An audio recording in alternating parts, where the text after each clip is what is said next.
Delhi అష్టదిగ్బంధం. Delhi UP సరిహద్దుల్లో రోడ్డుపై అడ్డుగా ఏర్పాటు చేసిన సిమెంటు దిమ్మెలు.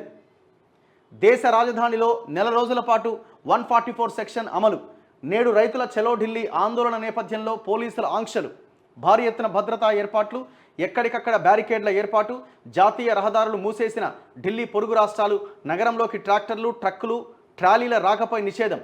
20,000 మంది రైతులు ఆందోళనలో పాల్గొనే అవకాశం అట.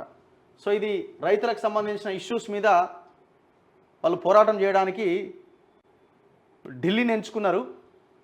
చలో రాజధాని అన్న చలో ఢిల్లీ అని వాళ్ళు పిలుపునివ్వడంతో ఎక్కడికక్కడ బ్యారికేడ్లు పెట్టినారు. చూడండి, రోడ్లపై ఇసుక సంచులు, ముళ్ల కంచెలు, కాంక్రీటు దిమ్మెలు, అల్లర్ల నిరోధక బలగాలు.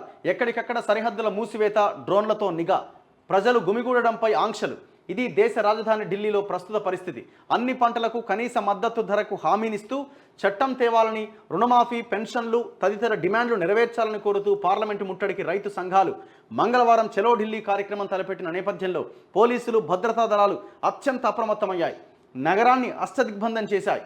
దేశ రాజధానిలో నెల రోజుల పాటు 144 సెక్షన్ అమలయ్యేలా సోమవారం ఉత్తర్వులు జారీ చేశారు. యూపీ, పంజాబ్, హర్యానాతో ఉన్న సరిహద్దుల్లో జాతీయ రహదారులు పూర్తిగా మూసేశారు.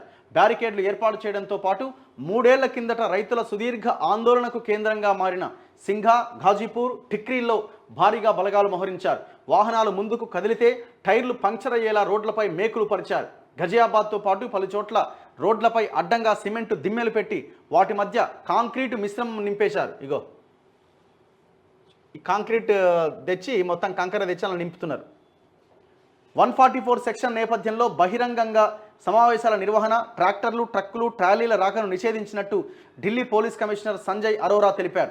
లైసెన్స్డ్ తుపాకులు, మండే స్వభావం కల పదార్థాలు, కత్తులు, త్రిశూలాలు, రాడ్లు, బరిసెలు వెంట తీసుకురావద్దని పేర్కొన్నారు. లౌడ్ స్పీకర్లపైన ఆంక్షలు వర్తిస్తాయన్నారు.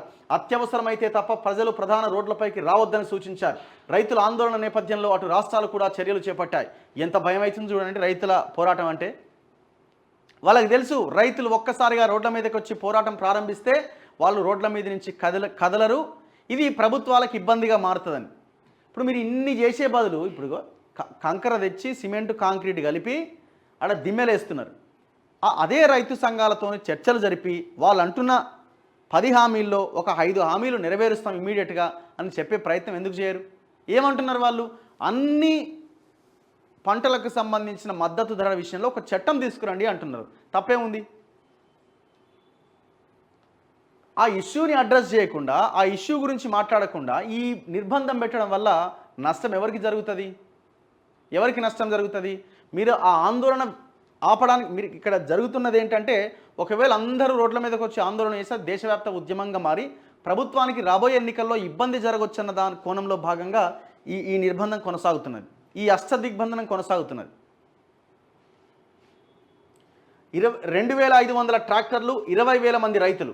వ్యవసాయ ఉత్పత్తుల మద్దతు ధరకు చట్టబద్ధత. లఖీంపూర్లో రైతులపై జరిగిన హత్యాకాండలో నిందితులను శిక్షించడం. నకిలీ ఎరువులు, విత్తనాల తయారీదారులపైన కఠిన చర్యలు.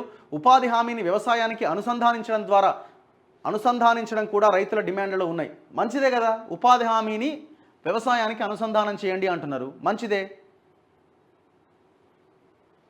విత్తనాల తయారీదారుల మీద కఠిన చర్యలు తీసుకోవాలి. నకిలీ విత్తనాలతో దేశంలో ఉన్న రైతాంగం తీవ్రంగా నష్టపోతున్నది. తీసుకోరు, ఎందుకంటే మొత్తం కంపెనీలను ఎవనివి? మొత్తం ఈ కార్పొరేట్, ఈ మాఫియా, ఈ ముఠా అంతా మొత్తం వీళ్ళే ఉంటాయి. ఏ రాష్ట్రంలో ఆ ప్రభుత్వం వీళ్ళ ఆ హ్యాండ్ ఓవర్లోనే ఉంటాయి. మంగళవారం చలో ఢిల్లీతో పాటు 16వ తేదీన గ్రామీణ భారత్ బంద్కు పిలుపునిచ్చాయి. చలో ఢిల్లీకి 2,500 ట్రాక్టర్లలో వివిధ రాష్ట్రాలకు చెందిన 20,000 మంది రైతులు రావచ్చని నిఘా వర్గాలు అంచనా వేశాయి. రైతు సంఘాలు 40 సార్లు సన్నాహకం కూడా చేశాయని పేర్కొన్నాయి. దక్షిణాది రాష్ట్రాల రైతులు కూడా ఢిల్లీ చేరుకునే వీలుందని భావిస్తున్నాయట. సో ఇట్లా ఉద్యమము పీక్ స్టేజ్లోకి వెళ్తూ ఉన్నది. చూడాలి ఏం జరుగుతుందో. నెక్స్ట్